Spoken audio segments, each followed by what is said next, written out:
এই অঞ্চলের বিজয়কে আমরা নিশ্চিত করতে চাই।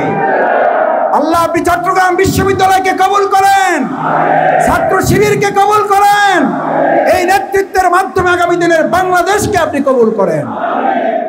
বিশ্ববিদ্যালয় চালাতে পারে শিবির, এবার জামাত ইসলামী দেশও চালাতে পারবে। ওনারা কয়দিন আগে বলেছিল, ওনাদের আবার ঘন্টায় ঘন্টায় টক শোতে চেঞ্জ হয় কারো কারো। আমি দুঃখ প্রকাশ করছি, রাজনীতির জন্য বলছি না, বোঝার জন্য। ইসলামপন্থীদের মনে করে টুপি একটা মাথায় দেশে, এরা তো কি পারবে এরা। কিছুদিন আগে তাদের বক্তৃতা ছিল, যারা বাংলাদেশে ঢাকা বিশ্ববিদ্যালয় চালাবে তারা দেশ চালাবে। এই কথা বলতো না বলতো না বলতো না বলতো না যেই ঢাকা বিশ্ববিদ্যালয়ের রেজাল্ট ভালো হয়েছে কয় ঢাকা বিশ্ববিদ্যালয়ের রাজনীতিতে কোনো প্রভাব ফেলবে না। এই কথা কেউ বলে নাই তো বাংলাদেশে। আমার মন বলে আল্লাহ তাআলা যদি কবুল করেন আর আপনারা যদি চান, জামাত ইসলামী যদি দেশের সেবায় নিজেদেরকে নিয়োজিত করতে পারে, ওনারা বলবে দেশ চালাইতে পারবে না। এরপর যখন আমরা চালানো শুরু করে দেবো আল্লাহর রহমতে, আপনারা যখন সহযোগিতা করবেন, বলে চালাইতে পারলে লাভ হবে না, উন্নতি করতে পারবে না। এরপর যখন আমরা উন্নতি করা শুরু করে দেব, তখন ওনারা বলবে উন্নতি করতে পারলে আগাইতে পারবে না। এরপর যখন আমরা আগাইতে থাকবো এবং ইনশাআল্লাহ জামাত ইসলামীকে যদি আল্লাহ কবুল করে, জনগণ যদি 5টা বছর আমাদেরকে দেয়, আমরা বলছি এই বাংলাদেশকে সিঙ্গাপুর, কানাডা, আমেরিকা বানাবো না, এটাকে সোনার মদিনার আলোকে সোনার বাংলায় রূপান্তরিত করব। ভাই একটা আবদার তো করতেই পারে ইসলামপন্থীরা, ভালো মানুষগুলো যে কথা বলতে পারে। 53 বছর তো আপনারা বিভিন্ন জায়গায় মতে পথে আপনারা সমর্থন দিয়েছেন। 5টা বছরের জন্য আমরা আপনাদের কাছে ভিক্ষা চাই, ইসলামের জন্য, আল কোরআনের শাসনের জন্য। আল্লাহর কাছে কিয়ামতের দিন আমাদেরকেও তো এই জবাবদিহির আওতায় পড়তে হবে। আপনার হাতে সুযোগ ছিল, আপনি এই সুযোগটা কোথায় কিভাবে কাজে লাগিয়েছেন? এই জবাবদিহির মানসিকতা নিয়ে আজকে এখানে যারা উপস্থিত হয়েছেন সম্মানিত ভাই এবং বন্ধুগণ, আমাদের দায়িত্ব হচ্ছে আমরা একটা বারের জন্য আমাদের জীবন থাকতে আমরা দেখে যেতে চাই আমাদের প্রিয় মাতৃভূমি বাংলাদেশটা আল কোরআন এবং ইসলামের আলোকে পরিচালিত হচ্ছে। চান সবাই দেখতে? চান সবাই? এই দাওয়াত কি পৌঁছে দিতে পারবো আমরা ইনশাআল্লাহ? আমার ভাই এবং বন্ধুগণ, চতুর্থ কথা হচ্ছে আমরা বাউফলকে কি দেখতে চাই?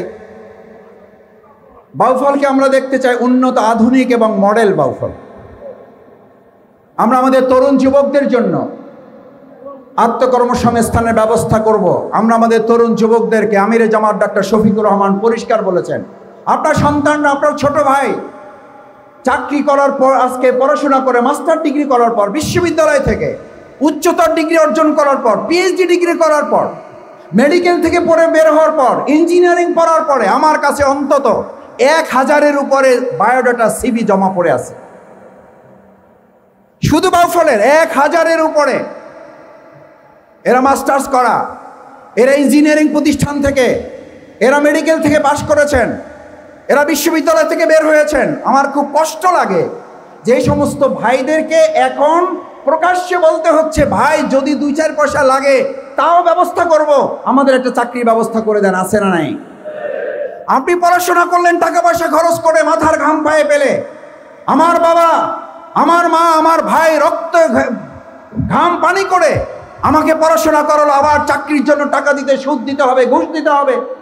এমন বাংলাদেশ, এমন বাউফল আমরা চাই না বলে আমরা বাউফলে কৃতি শিক্ষার্থী সংবর্ধনা করেছি না করি নাই? আলহামদুলিল্লাহ, আপনারা শুনে খুশি হবেন।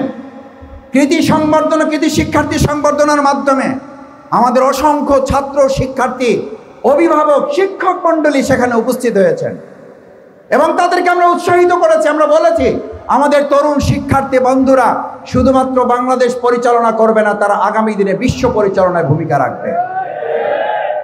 আমি একটা কথা আপনাদের বলি, বাউফলে আপনারা তো শুধু কৃতি সন্তান বলতে 2-4 জনকে বুঝেন। আমি 2-4 জায়গায় যোগাযোগ করে যতটুকু দেখেছি আপনারাও জানেন। এই যে আজকে স্টেজ আলোকিত করা অনেক মানুষ, আমার সামনে অনেক আলোকিত মানুষ যেমন আছেন, এরকম শত শত না হাজার হাজার আলোকিত মানুষ বাউফলে আছে। শুধু তাদেরকে কাজে লাগানোর অভাবে আমাদের বাউফল পিছিয়ে পড়ে আছে। ইনশাআল্লাহ আমরা সবাইকে কাজে লাগিয়ে, সবাইকে কাঁধে কাঁধ মিলিয়ে ঐক্যবদ্ধ, মুষ্টিবদ্ধভাবে ভূমিকা পালন করে এই বাউফলকে গোটা বাংলাদেশের মডেল না, বিশ্বের মডেল হিসেবে এটাকে আমরা উপস্থাপিত করব। আলহামদুলিল্লাহ আমরা কিছু দূর আগাতে পেরেছি। কি আগাতে পেরেছি? আমাদের এক সময় বলতে হয়তো ভাই আমার বাড়ি বাউফল। কোথায় বাউফল? কোন জেলা? বলছে ওই যে ভাই পটুয়াখালী। বলছে ও পটুয়াখালী এটা কোথায় জানো? ওই যে বরিশাল ভাই। বলছে বরিশাল কোথায় জানো? ওই যে ভাই বাংলাদেশের দক্ষিণ অঞ্চল। কয়টা কথা বলতে হইতো? 4টা। বাউফল কোথায় ভাই? পটুয়াখালী। পটুয়াখালী কোথায় ভাই? বরিশাল। বরিশাল কোথায় ভাই? ওই যে দক্ষিণ অঞ্চল। আলহামদুলিল্লাহ আপনারা সাক্ষী দিবেন, এখন বাউফলের কথা বললে শুধু বাংলাদেশ নাকি বিশ্বও চেনে আমাদের। চেনে না? চেনে না?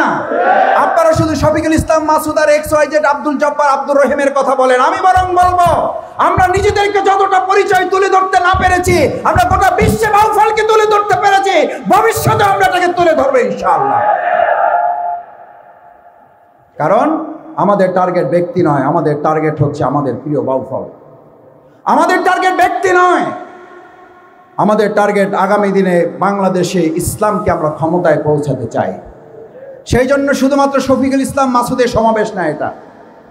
আজকের সমাবেশ ইসলামের, আজকের সমাবেশ দাঁড়িপাল্লার, আজকের সমাবেশ ন্যায়ের প্রতীকের, আজকের প্রতীক ইনসাফের পক্ষে যারা যেখানে থাকবো গোটা বাংলাদেশের আনাচে কানাচে দাঁড়িপাল্লার পক্ষে আমরা স্লোগান তুলে এবার এই কথা বলবো, আমার জীবনের এই ভোট দাঁড়িপাল্লার, আমার জীবনের এইবারের ভোট, আমার জীবনের এইবারের ভোট দাঁড়িপাল্লার পক্ষে হোক। যেখানে দাঁড়িপাল্লা সেখানেই আমরা, যেখানেই দাঁড়িপাল্লা সেখানেই আমরা। ব্যক্তি শফিকুল ইসলাম মাসুদ জামাত ইসলামের কাছে গুরুত্বপূর্ণ নয়, জনাব মোহাম্মদ নজরুল ইসলাম জামাত ইসলামের কাছে গুরুত্বপূর্ণ নয়, বাংলাদেশ জামাত ইসলামের কাছে গুরুত্বপূর্ণ হচ্ছে ইসলাম, ইসলাম এবং ইসলাম। আমরা যারা মনে করি আগামী দিন ইসলামকে রাষ্ট্রীয় ক্ষমতায় দেখতে চাই, তারা শফিকুল ইসলাম মাসুদের জন্য কাজ করব না, আল্লাহর সন্তুষ্টি এবং আদর্শ একটা রাষ্ট্র, মানবিক রাষ্ট্র বিনির্মাণের জন্য আমরা কাজ করব।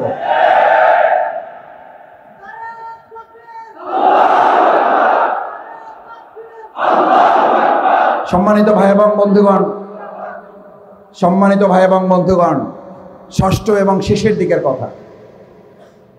আলহামদুলিল্লাহ আমাদের এলাকাগুলোতে এখন আমরা গিয়ে শুনি যে নির্বাচন একটা হবে, ভোট আপনি দিবেন, কিন্তু ভোট দেওয়ার পর কি হবে, কেন্দ্র পাহারা দিতে পারবেন কিনা এটা কিন্তু আপনাকে চিন্তা করতে হবে। কারণ কেন্দ্র পাহারা দেওয়ার মতো সক্ষমতা আপনাদের আছে কিনা এটা ভালো করে চিন্তা করে দেখেন। এবার আপনাদেরকে জিজ্ঞেস করতে চাই, আমার ভোট আমি দেব যাকে খুশি তাকে না, আমার ভোট আমি দেব সৎ দক্ষ যোগ্য দেখে দেব এবং কেন্দ্র জীবন দিয়ে পাহারা দেব। এবার আমরা আবু সাইদ মুক্তদার অনুসারী, যদি আবার জীবন দিতে হয় জীবন দেওয়ার জন্য প্রস্তুত থাকবো, কিন্তু কেন্দ্রের কোনো ভোট আমরা দিতে দেবো না। পারবেন ইনশাআল্লাহ? আমার ভাইয়েরা, আমাদের কেন্দ্র নাকি কেউ কেউ এখনো দখল করবেন বলেন, এখনো নাকি কেউ কেউ কেন্দ্র আমাদের থেকে হাতছাড়া করে আপনাদের মতো ভোট গণনা করবেন। বাংলাদেশের মানুষ এই জেনারেশন, আপনারা মনে করেন, অনেকে বলে জেনজি জেনারেশন। কি জেনারেশন? জেনজি জেনারেশনের একটারে পদত্যাগ না কি ত্যাগ করাইছে? দেশ ত্যাগ করাইছে। জেনজির পরে এখনকার আলেমগণ বলেন, সমাজবিজ্ঞানীরা বলেন জেনজির পর জেনারেশন আর একটা আসছে, এটার নাম আলফা জেনারেশন। কি জেনারেশন? ওটা আসছেও মারাত্মক। ওই জেনারেশন আছে না নাই? বরিশালে আছে না নাই? পটুয়াখালীতে আছে না নাই? বাউফলে আছে না নাই? বাউফলের 7 শহীদের রক্ত স্নাত বাউফল, 2.5 শতাধিক চোখ হাত পা হারানো আহত বঙ্গুত্ব বরণকারীদের স্মৃতি বিজড়িত বাউফল। এই বাউফলে আগামী দিনে আমাদের কারো ভোট দিয়ে সিনেমিনা খেলা হবে আর আমরা ঠান্ডাভাবে বসে থাকবো, সেই দিন ভুলে যান পাগলের প্রলাপ ছাড়া কিছু নয়, জীবন বাজি রেখে পাহারা দেওয়া হবে। আমার সম্মানিত ভাই এবং বন্ধুগণ, আমাদের এখানে ভিন্ন ধর্মাবলম্বী কেউ কেউ এসছেন, আমি শুনেছি। আমরা বারবার বলেছি, মহান আল্লাহ সুবহানাহু ওয়া তাআলা যে ইসলামের বিধান দিয়েছেন, যে কোরআন নাজিল করেছেন, এই কোরআন কি জামাত ইসলামের জন্য? এই কোরআন কি কোনো একটা সম্প্রদায়ের জন্য? এই কোরআন কি শুধু মুসলিমদের জন্য? হুদাল লিন্নাস, এই কোরআন এসেছে গোটা মানব জাতির জন্য। যদি মুসলিমরা ভালো থাকে তাহলে ওখানে হিন্দুরা মুসলমানদের চেয়েও বেশি ভালো থাকার দায়িত্ব ওই মুসলিম সরকারের আছে না নাই? রাসূল করিম সাল্লাল্লাহু আলাইহি ওয়াসাল্লাম যে সোনার মদিনা তৈরি করেছিলেন, সেই সোনার মদিনা পরিচালনায় তৎকালীন সময় বিধর্মী যারা ছিলেন তারা পালিয়েছেন না ওখানে থেকেছেন। আমাদের বাউফলে শুধু থাকবেন না, তারা আমাদের ওখানে তাদের পুরনো নিরাপত্তা নিয়েই সেখানে বসবাস করবেন। আমাদের মা বোনদের ব্যাপারে বলা হয়, আমাদের মা বোনদেরকে নাকি আমরা তালা দিয়ে আটকাই দেব। আচ্ছা বলেন, আমাদের যারা এই কথা বলেন তারা কি করেছে আর আমরা কি করেছি? আমরা প্রত্যেকটা ইউনিয়নে সেলাই মেশিন উপহার প্রদান কেন্দ্র করেছি, মা বোনদের জন্য আমরা সেলাই মেশিন প্রশিক্ষণ কেন্দ্র করেছি। আমাদের শিক্ষার্থীদের জন্য আমাদের উচ্চ শিক্ষা গ্রহণে দেশ এবং দেশের বাইরে যেয়ে তারা যেন ভালো কিছু করতে পারে।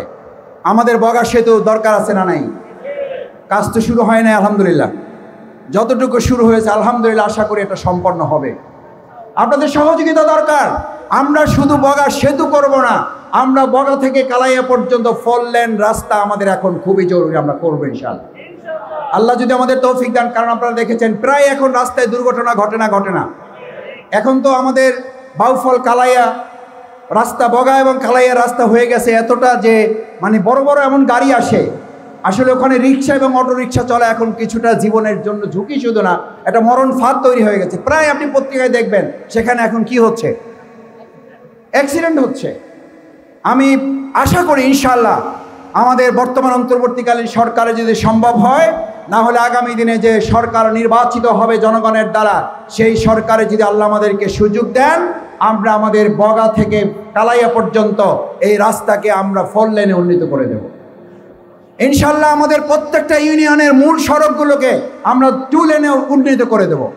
আমাদের বাজার সংশ্লিষ্ট রাস্তাগুলোকে, ইতিপূর্বে যে উন্নয়ন হয় নাই তা না, কি উন্নয়ন হয়েছে, রাস্তা একদিকে করতে করতে আর একদিকে সলডা উঠে, বুঝেন সলডা উঠছে না উঠে নাই? উঠছে, কারণ 5 কোটি টাকা বরাদ্দ হয়েছে, 1 কোটি টাকার কাজ হয়েছে, 4 কোটি টাকা তারা খেয়ে, এই 4 কোটি টাকা খাওয়ার এমপি আর বাউফলে আমরা আগামী দিনে দেখতে চাই না। 4 কোটি টাকা পকেটে নেওয়া এমপি আর আগামী দিনের বাউফলে নির্বাচিত হবে না ইনশাআল্লাহ। আমার সম্মানিত ভাই এবং বন্ধুগণ, সেই যে উন্নয়নের পূর্ব শর্ত হচ্ছে সৎ, দক্ষ, যোগ্য নেতৃত্বের দ্বারা আগামী দিনের বাউফলকে পরিচালিত করতে হবে। আমার ভাই এবং বন্ধুগণ, সবশেষ আপনাদেরকে অনুরোধ করতে চাই, এখানে যারা অবস্থান করেন, এখানে বসে থেকে বাউফলের জন্য কয়েকটা কাজ আপনি করতে পারেন। নাম্বার 1, মহান আল্লাহ তাআলার কাছে দোয়া করতে হবে, কারণ সমস্ত কিছুর ফয়সালা মানুষের হাতে না, কার হাতে? আল্লাহর হাতে। অত ইজ্জু মান তাশাউ ওয়া তুযিল্লু মান তাশাউ বিয়াদিকাল খায়র, সম্মান দিতে পারেন তিনি, নিতেও পারে তিনি। আল্লাহুম্মা মালিকাল মুলকি তুতিল মুলকা মান তাশা, রাজত্ব দেওয়ার মালিক আপনি, আমি নই। রাজত্ব দেওয়ার মালিক কে? আরো জোরে কে? সে আল্লাহ সুবহানাহু ওয়া তাআলার কাছে প্রথমত সাহায্য চাইতে, দ্বিতীয়ত আপনাকে সিদ্ধান্ত নিতে হবে এবার ইসলামের পক্ষের বিজয়ের জন্য আমাদেরকে ভূমিকা পালন করতে চাই। কারণ এই ভূমিকা পালন আমার রাজনৈতিক কাজ না, এই ভূমিকা পালন নামাজ রোজার মতো ইবাদত। এই ইবাদত আমাকে শামিল হতে হবে। আকিমুস সালাত, এটি যার নির্দেশ, আকিমুদ্দিন, আল্লাহর জমিনে দিন বিজয় করে, এটা কার নির্দেশ? আল্লাহর নির্দেশ। আমরা আমাদের বাউফলকে মাদক মুক্ত করতে চাই, আমাদের বাউফলকে আমরা চাঁদাবাজ মুক্ত করতে চাই, আমরা আমাদের বাউফলকে দুঃশাসন মুক্ত করতে চাই। এই সব মুক্ত করতে চাইলে ইসলাম নাকি অন্য কিছু দেওয়া হবে? এই অন্য কিছু মহৎ পথ যারা বিভিন্ন সময় রাজনৈতিক দল দেশ পরিচালনা করছে না, করে নাই। কেউ স্বৈরাচার উপাধি পেয়েছে, কেউ চাঁদাবাজ শুধু না, দুর্নীতিতে চ্যাম্পিয়ন উপাধি পেয়েছেন। তাহলে কেউ স্বৈরাচার উপাধি পেয়েছেন, কেউ দুর্নীতিতে চ্যাম্পিয়ন পেয়েছেন, কেউ বাংলাদেশকে ফ্যাসিবাদ যুক্ত করে এই পৃথিবীর মানচিত্রে বাংলাদেশকে একটা কলঙ্কিত অধ্যায় রচনা করেছেন। সুতরাং সেই একই জায়গায় ইমানদাররা কি বারবার ভুল করতে পারে না? এবার আমরা নতুন একটা সুযোগ খুঁজতে চাই। এই নতুন সুযোগ খোঁজার কথা কি আমরা দাঁড়ে দাঁড়ে ঘরে ঘরে মানুষের কাছে, ভাই বোন বান্ধবদের কাছে আমরা কি পৌঁছাই দিতে পারবো? ইনশাআল্লাহ। ইনশাআল্লাহ সবাই আজকে থেকে রাজি আছেন? ইনশাআল্লাহ। আল্লাহ আপনি হাতগুলা দুনিয়ার ক্যামেরায় না, আর শাসিমের ক্যামেরায় বন্দি করে আমাদের সবাইকে আপনি কবুল মঞ্জুর করে নেন। আমার ভাই এবং বন্ধুগণ, তাই আসুন আল কোরআনের পক্ষে, ইসলামের পক্ষে, দুঃশাসন মুক্ত, সুশাসনের পক্ষে, চাঁদাবাজ মুক্ত একটা বাংলাদেশ বিনির্মাণের জন্য আল্লাহ সুবহানাহু ওয়া তাআলা যেন আমাদেরকে কবুল মঞ্জুর করেন। আপনারা যারা কষ্ট করে সেই 6:30 থেকে অনেকে মাগরিবের আগে এখানে এসেছেন, আসরের পরে অনেকে এখানে এসেছেন, কেউ কেউ তারও আগে এখানে এসেছেন। আমাদের বাউফলের বাইরে যারা বিশেষভাবে মেহমান, আমরা তাদের সবাইকে আন্তরিক ধন্যবাদ এবং কৃতজ্ঞতা জানাই। আপনারা অনেক পরিশ্রম করেছেন। আমাদের সৌরভ ভাই, আমাদের কায়ুম ভাই থেকে শুরু করে আমাদের বিশেষ করে সভাপতি, বিশেষ করে আমাদের মহানগরীর সম্মানিত আমির, টাইম টু টাইম আমাদের ফয়সাল মোহাম্মদ ইউনুস ভাই, ইসলামী ছাত্র শিবিরের দায়িত্বশীল নেতৃবৃন্দ, তাদের নানান ব্যস্ততা সত্ত্বেও আমাদেরকে চট্টগ্রামের এরকম প্রাণ কেন্দ্রে এত সুন্দর একটা প্রোগ্রাম বাস্তবায়নে যে সহযোগিতা, আন্তরিকতা, দরদ দিয়েছেন, আল্লাহ মেহেরবানি করে আমাদের ইসলামের প্রবেশদ্বার খ্যাত এই চট্টগ্রামকে আপনি আল্লাহর দ্বীনের জন্য কবুল করেন। এবং আমাদেরকে যারা মেহমানদারি করেছে, আল্লাহ আপনি তাদেরকে মেহমানদারির ব্যবস্থা করেন। আল্লাহ বিশেষ করে আজকের এই প্রোগ্রাম বাস্তবায়নে অর্থ দিয়ে, পরামর্শ দিয়ে, সহযোগিতা দিয়ে, শ্রম দিয়ে, মেধা দিয়ে এবং সর্বোপরি আপনারা এখানে উপস্থিত হয়ে আজকের এই প্রোগ্রামকে যারা সফল এবং কামিয়াব করেছেন, আল্লাহ সুবহানাহু ওয়া তাআলার কাছে আপনাদের জন্য দোয়া করি, আল্লাহ আপনাদের প্রত্যেকের নেক হাসিলগুলো আমাদেরকে যেন তিনি কবুল করে বাংলাদেশকে কোরআনের জন্য কবুল ও মঞ্জুর করেন। সকলে বলেন আমিন। সুবহানাকাল্লাহুম্মা ওয়া বিহামদিকা আশহাদু আল্লা ইলাহা ইল্লা আনতা আস্তাগফিরুকা ওয়া আতুবু ইলাইক। আসসালামু আলাইকুম ওয়া রাহমাতুল্লাহি ওয়া বারাকাতুহু।